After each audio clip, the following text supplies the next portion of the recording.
Les préschismatiques allemands ne donnent aucun répit, aucune pause, même à Noël. Ils sont comme la foudre qui ne cesse pas. Cette fois-ci, ce sont les déclarations de l'évêque d'Osnabrück, Monseigneur Bode, disant que ce qu'ils préparent est imparable, qu'ils sont sûrs de réaliser tout ce qu'ils proposent, tout. Le sacerdoce féminin, l'acceptation des relations homosexuelles, la communion pour les protestants, bien sûr, le sacerdoce des personnes mariées, qu'ils en sont sûrs. Ils grandissent. Et ils grandissent en partie parce qu'ils ont tout le pouvoir, ils ont tout l'argent. Mais ils grandissent aussi en partie parce que les excès qu'ils ont commis ont été tolérés et ils vivent cette tolérance comme une application du vieux dicton qui ne dit mot consent. Ils grandissent, ils croient que rien ne les arrêtera et ils n'écoutent même pas les voix autorisées qui s'élèvent dans leurs propres rangs libéraux, comme le cardinal Casper, qui met en garde contre les abus de ce synode allemand. Mais cela ne signifie pas qu'il n'y a pas d'opposition.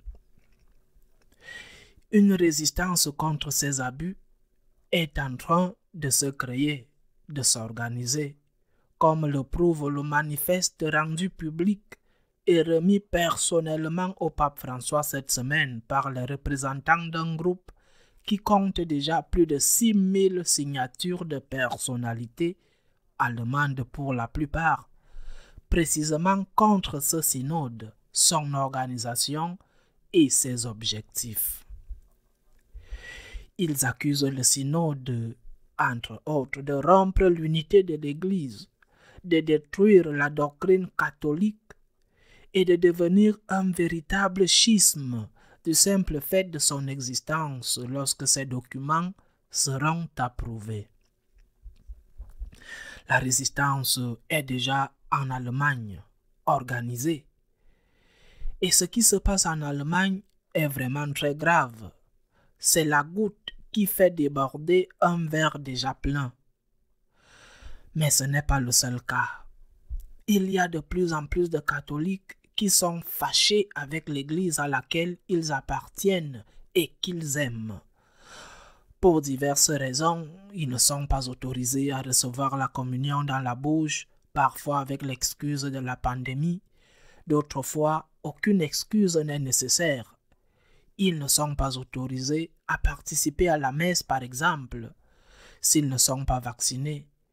On ne tient pas compte du fait qu'ils ont ou non le virus, parce qu'il y a des personnes vaccinées, je suis vacciné, il y a des personnes vaccinées qui peuvent être infectées, mais cela n'a pas d'importance. Ensuite, il y a ceux qui sont très contrariés, très dérangés de voir qu'il y a tant de difficultés pour ceux qui veulent célébrer la messe traditionnelle. Mais d'un autre côté, toutes sortes d'abus sont permis dans la célébration de la messe selon le nouvel ordre. Même l'introduction de cérémonies païennes pendant la célébration de l'Eucharistie. Pour certains, rigidité, pour d'autres, tolérance. Sans parler des catholiques qui se sont sentis très mal, très dérangés lorsque les églises ont été fermées. Mais elles ont souvent été fermées même lorsque les évêques ont été plus restrictifs que l'autorité civile elle-même, qui n'en demandait pas tant. Ou lorsque les évêques n'ont pas protesté auprès de l'autorité civile, alors qu'ils ont été beaucoup plus exigeants avec les églises qu'avec les autres lieux où les gens peuvent se rassembler, comme les commerces, les bars, les restaurants. L'agitation grandit et c'est quelque chose de très sérieux et de très grave. Bien sûr, certains peuvent la minimiser. Ils ne sont rien. Ce sont 4 chats. Ce n'est pas important, 4 traditionalistes. Mais l'agitation grandit.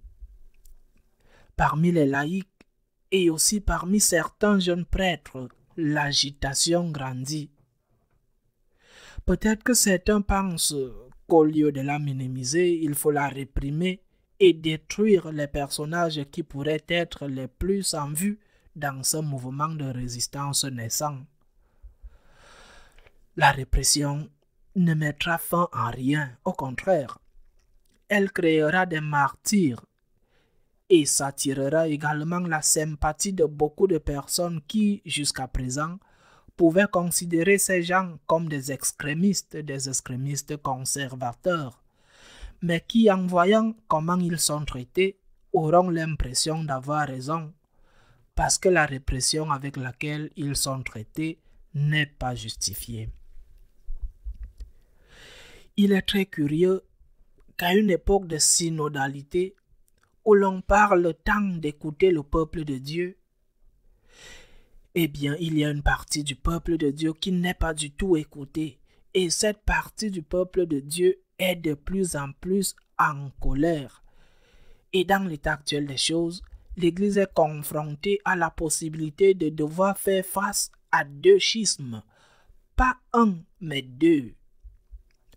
Un schisme libéral, catho-protestant ou simplement protestant, qui veut faire table rase de tout ce qui a précédé et jeter à la poubelle 2000 ans d'histoire, de spiritualité, de tradition, d'enseignement et de liturgie. Eh bien, et un autre schisme de la part de ceux qui sont en colère et contrariés parce que les premiers ont le droit à tout et que rien n'est fait pour essayer d'éviter cette catastrophe.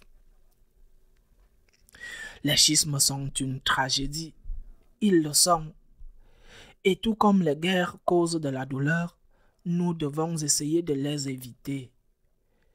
Mais il y a beaucoup de gens qui disent et pensent que ce que nous ne pouvons pas faire est de rester silencieux, de détourner le regard lorsque la figure de Jésus-Christ, son enseignement et la liturgie avec laquelle nous rendons honneur et gloire à Dieu sont maltraités.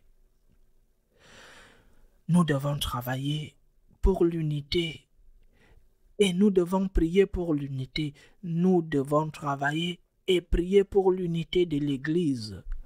Mais l'unité, je le dis encore une fois, je suis comme une voix qui crie dans le désert. L'unité ne sera possible qu'autour du Christ, autour de sa personne, autour de la confession de sa divinité et de son humanité, et autour de son message. Sinon, il n'y aura pas d'unité possible. Prions pour l'unité de l'Église. À la semaine prochaine, si Dieu le veut.